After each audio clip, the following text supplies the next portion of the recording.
Welcome back. तो आज के इस कमाल की वीडियो में हम सीखेंगे एरेस की डिस्ट्रक्चरिंग और बाद में हम ऑब्जेक्ट की डिस्ट्रक्चरिंग भी देखेंगे with simple example and obviously in easy language. तो बेसिकली ये फीचर ES6 में इंट्रोड्यूस हुआ था। तो डिस्ट्रक्चरिंग का मतलब होता है एरेज में से वैल्यूज़ को अनपैक करना और उन्हें दूसरे वेरिएबल में स्टोर करना। तो बहुत ही सिंपल कॉन्सेप्ट है ये।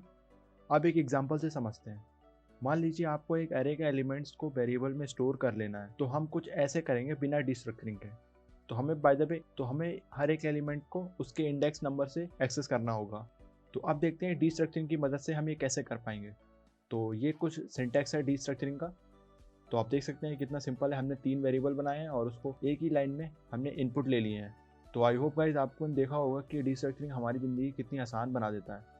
तो आपको इसमें एक बात याद रखनी है, ये असाइनमेंट पोजीशन के बेस पे होता है। फॉर एग्जांपल जो 0th इंडेक्स नंबर पे होगा वो फर्स्ट नंबर पे जो वेरिएबल डिफाइन होगा उसमें स्टोर होगा। जैसे कि यहाँ पर फर्स्ट नंबर पे वेरिएबल डिफाइंड है A, तो 0th एलिमेंट होगा वो उसमें स्टोर होगा। तो B में होगा 3 एंड C में होगा 4, ऐसे सीक्वेंसली होगा। लेट्स से एक और एग्जांपल देखिए। इसमें मैंने 2 वेरिएबल बनाए सिर्फ। तो इसमें क्या होगा, जो A में वैल्यू स्टोर होगी वो होगी 2 एंड C में जो वैल्यू होगी 3 स्टोर होगी। तो आई होप गाइस आपको समझ में आया होगा। तो चलो और पे एक और कॉन्सेप्ट देखते हैं। इसमें मान लीजिए आपको सिर्फ फर्स्ट एंड लास्ट एलिमेंट चाहिए, मिडिल एलिमेंट नहीं चाहिए। तो अननेसेसरी अब वेरिएबल बनाने की नीड नहीं है। हम इसको कुछ इस तरह इम्प्लीमेंट करेंगे। तो इसमें बेसिकली हम एक होल क्रिएट कर देंगे। तो ये कुछ इसका सिंटेक्स रहेगा। हमने A डिफाइन किया है, बीच में एक होल बनाया हुआ है एंड देन C डिफाइन किया हुआ। तो A में हमारा 2 स्टोर हो जाएगा एंड C में हमारा 4 स्टोर हो जाएगा। एंड जो 3 वाला है वो होल है, इसीलिए हमने उसको लीव करना था, उसको लीव कर दिया है। तो चलो एक और एप्लीकेशन देखते हैं डिस्ट्रक्चरिंग का। आपने वेरिएबल स्वैप करना तो ज़रूर देखा होगा और अब देखते हैं डिस्ट्रक्चरिंग में वेरिएबल स्वैप कैसे करते हैं। तो हमने एक एरे बनाई हुई है जिसमें हमने 2 एलिमेंट बनाए हुए हैं, 2 एलिमेंट पास किए हुए हैं 1 और 2। तो अब हम क्या करेंगे, तो हमने डिस्ट्रक्चरिंग की मदद से 2 वेरिएबल बनाए हैं A और B और उसमें हमने वैल्यू स्टोर करवा दी है अपनी एरे की 1 और 2। अब हम क्या करेंगे, ये सिंटैक्स आप देख सकते हैं। इसमें क्या हो रहा होगा, जो A की वैल्यू थी वो B में स्टोर हो जाएगी एंड जो B की वैल्यू थी वो A में स्टोर हो जाएगी। यानी कि हमारे जो वेरिएबल है वो स्वैप हो चुके हैं। इससे हमें क्या बेनिफिट मिलता है, अगर आप ट्रेडिशनल तरीके से वेरिएबल को स्वैप करेंगे तो उसमें आपको थर्ड वेरिएबल की नीड होती है। बेसिकली हम टेम्प वेरिएबल बनाते हैं, तो यहाँ पर आपको उसकी कोई ज़रूरत नहीं है। तो चलो अब और देखते हैं नेस्टेड एरेज को कैसे डिस्ट्रक्चरिंग करते हैं। तो ये एक नेस्टेड एरे का एग्जांपल है। इस नेस्टेड एरे को हम डिस्ट्रक्चरिंग कुछ इस प्रकार करेंगे। तो बिल्कुल इजी कॉन्सेप्ट है, ये आपको समझ में आया होगा बहुत आसानी से। अगर आपने वेरिएबल ज़्यादा पास करा दिए हैं और वैल्यूज़ आपकी कम है तो बचे हुए वेरिएबल में अनडिफाइंड स्टोर होगा।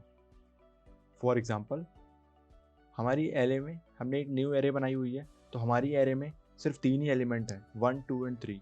तो लेट्स से हमने डिस्ट्रक्चरिंग में 5 वेरिएबल को डिफाइन किया हुआ है। तो इसमें जो शुरुआत के वेरिएबल होंगे उसमें A में 1 स्टोर हो जाएगा एंड B में 2 स्टोर हो जाएगा एंड C में 3 स्टोर हो जाएगा। बट D एंड E में क्या स्टोर होगा, अनडिफाइंड स्टोर होगा। तो आई होप गाइज आपको अभी तक वीडियो में मज़ा आ रहा होगा। तो इसी बात को लाइक एंड सब्सक्राइब हो जाए। तो चलो और देखते हैं डिस्ट्रक्चरिंग। तो हम लोग डिफ़ॉल्ट वैल्यू भी दे सकते हैं किसी भी वेरिएबल को। लेट्स से हमने एक 2 वेरिएबल बनाए हुए हैं A और B और उसमें हमने डिफ़ॉल्ट वैल्यू पास करवा दी है। A में 30 वैल्यू पास करवाई है एंड B में 10 वैल्यू पास करवाई है।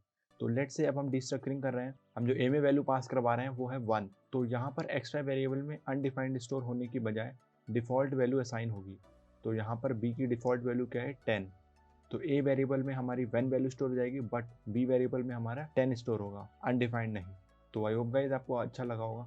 तो चलो अब देखते हैं ऑब्जेक्ट की डिस्ट्रक्चरिंग कैसे होती है।